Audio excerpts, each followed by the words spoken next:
O Lord Almighty, God of Israel, the soul in anguish, the troubled spirit, crieth unto thee. Hear, O Lord, and have mercy, for thou art merciful, and have pity upon us, because we have sinned before thee. For thou endurest forever, and we perish utterly. O Lord Almighty, thou God of Israel, hear now the prayers of the dead Israelites, and of their children, which have sinned before thee, and not hearkened unto the voice of thee their God, for the which cause these plagues cleave unto us. Remember not the iniquities of our forefathers, but think upon thy power and thy name now at this time. For thou art the Lord our God, and thee, O Lord, will we praise. And for this cause thou hast put thy fear in our hearts, to the intent that we should call upon thy name, and praise thee in our captivity. For we have called to mind all the iniquity of our forefathers, that sinned before thee. Behold, we are yet this day in our captivity, where thou hast scattered us, for a reproach and a curse,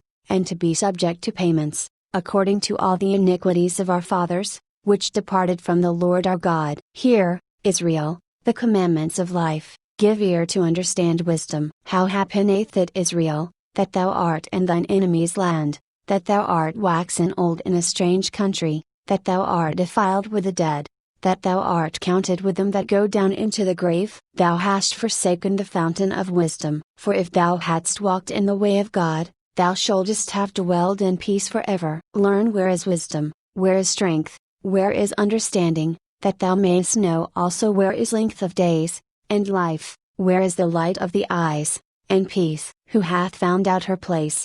Or who hath come into her treasures? Where are the princes of the heathen become, and such as ruled the beasts upon the earth, they that had their pastime with the fowls of the air, and they that hoarded up silver and gold, wherein men trust, and made no end of their getting? For they that wrought in silver, and were so careful, and whose works are unsearchable, they are vanished and gone down to the grave, and others are come up in their steads. Young men have seen light, and dwelt upon the earth, but the way of knowledge have they not known, nor understood the paths thereof, nor laid hold of it. Their children were far off from that way. It hath not been heard of in Canaan, neither hath it been seen in Ammon. The Agans that seek wisdom upon earth, the merchants of Meron and of Ammon, the authors of fables, and searchers out of understanding, none of these have known the way of wisdom, or remember her paths. O Israel, how great is the house of God!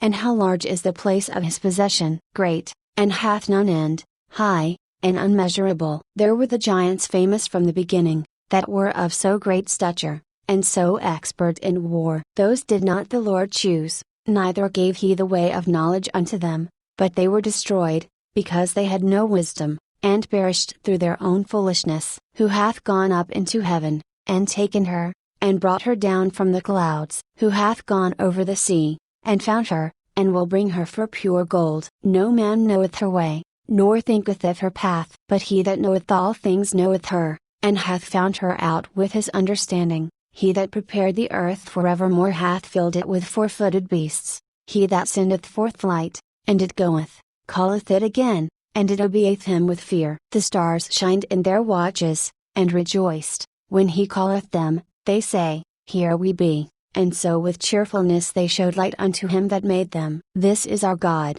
and there shall none other be accounted of in comparison of him. He hath found out all the way of knowledge, and hath given it unto Jacob his servant, and to Israel his beloved. Afterward did he show himself upon earth, and conversed with men,